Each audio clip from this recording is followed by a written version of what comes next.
What's up guys, how are y'all doing today? Today I have a video catered to our friendly Americans, and basically I just want to say, not everything is about you. They always talk, especially in the media and whatnot, always, literally everything about, oh, it's just America, why is this happening, why is that happening? It's like whether it affects America or not, or whether it affects the American citizens or not, no matter what the rest of the world thinks about. And in this video, I want to talk about the 5-to-1 Tesla stock split that is going to happen and why it's super important for it to actually happen and go through with it. So before we get started, like the video and subscribe if you haven't already, and we'll get right into it. So now I hear this all the time about why is Tesla doing this stock split? Why is this actually happening? What's the purpose there? Literally, there are apps like Robinhood where you can buy fractional shares. So what's the point of Tesla even doing such a stock split? Like 5-to-1? Why are you bringing the cost down to $300?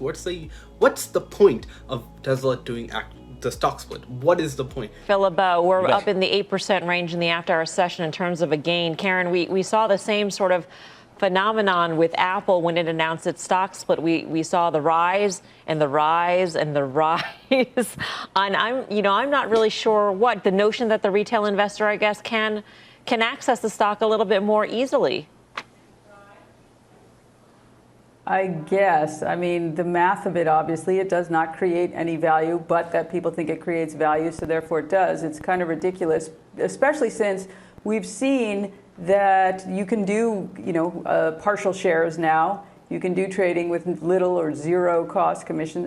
So I don't know. Let me tell you this. America, not everything is about you. Okay, there are other places in the world, like Canada. I'm from Canada, and we don't have an app or any other service like Robinhood where you can buy or sell fractional shares. And I'm guessing there are many other places in the world where we have the exact same scenario where they cannot buy any fractional shares or anything like that. And because of that, those places also need to be accounted for when you're talking about this 5-to-1 split. So when you're talking about, like, I've seen this on CNBC for the most part, which I know it's probably not the most credible source, but I'm just saying, I hear a lot of people talking about it on Twitter and whatever. Why is Tesla doing this? Well, let me tell you this. A lower entry cost means the newer generation of folks like me, I'm 20 years old, we don't really have millions of dollars, forget millions, thousands of dollars to just spend on like a stock we want to get into. So what we would do, save up a little bit of money and buy even just one share of the company. And basically that makes us feel as a proper part owner of the company and be a part of the future. And basically without doing that, it's hard to actually save up that much. And not only that, the price is changing every day, it's changing so much, and just putting $1,500, $1,600, $1,700 upfront for a stock, and especially in Canadian values, that's over 2,000 Canadian dollars. That's a lot when you're just talking about one share. And a lot of people my age, they're probably just going to buy one share, maybe two shares or whatever. But basically with the stock split, it will allow us to be more choosy. We can buy more than one share. We can buy maybe 5 shares now. Obviously it's equivalent of one share, but basically we just feel more comfortable owning 5 shares rather than owning one share. It's just human psychology. So I mean, I don't really get this 6% rise now, but so be it. Here we are. Come on, Mel. So be it. But here's the thing, is that human beings like to buy a whole amount of something. We find it in the Bitcoin world. Oh, I want to buy a whole Bitcoin. I want to buy 100 shares, a full lot of Tesla, and I can't do it at $1,500. It's absolutely absurd, but human beings can be absurd. But our American friends don't actually understand this. That is why I'm targeting this video to them.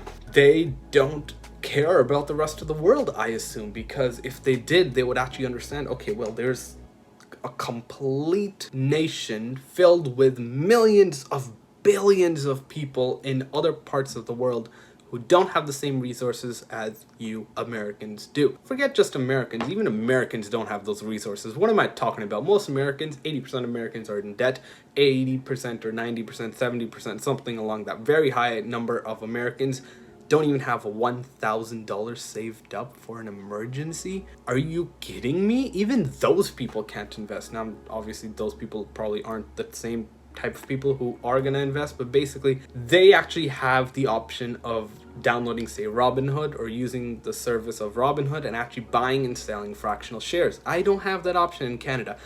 So what I have to do is literally save up enough just to buy one share at a time. And although I'm not complaining about myself, but I know a lot of other people want to get in the stock, want to get in this business, want to get into stock market in general, and basically it's quite expensive, and the only way we can do that is if you have a bunch of cash laying around, which most people my age don't really have. So that is why I know most Americans aren't gonna actually find this video useful at all, and if you do feel that you are being offended by me talking like this, well, that kind of proves my point. Kind of proves my point, bro. Kind of proves my point. But anyways, that's basically the point that I wanted to get across. It's just Americans are living this closed-minded sort of life where they don't think about anything other that is actually happening. And now I get it, those people just work there, maybe they're told to do that, maybe it's written on teleprompter, they're not even thinking about it, they're just looking at the camera and just being like blah blah blah blah blah. Oh yes, Tesla, okay, so what is that again? Yeah, okay, what? It's BS? Okay, yeah, it's BS, American folks. Come on, literally, that's actually what happened. So whatever, this was like a very small rant video I kind of tried to make, and I don't know if it actually came out that I was kind of mad or whatever. I don't know. I wasn't necessarily mad, I was just concerned. So my final verdict is that Tesla should do this 5-to-1 stock split, and obviously they're not going to cancel it or anything like that, and it's obviously going to benefit many people in different nations, in different parts of the world, and basically overall it's just going to be a better thing for Tesla themselves, because they'll have more long-term shareholders, because people like my generations aren't probably just going to sell with like a $200 rise with a $1,500 stock. We want to see more gains, and obviously that could entice more shorts and more people who just are in it for the short term. But I guess there's always a downside and an upside to everything. So yeah, that's just been it. So thank you for watching. Hope you enjoyed this video, and if you did not, well, comment down below. I don't know, you can just tell me about it. I'll make something you like. I don't know, the comment section works, and I read and usually reply to all comments, so there's that. So that's been it. I will talk to you later, and yeah, peace.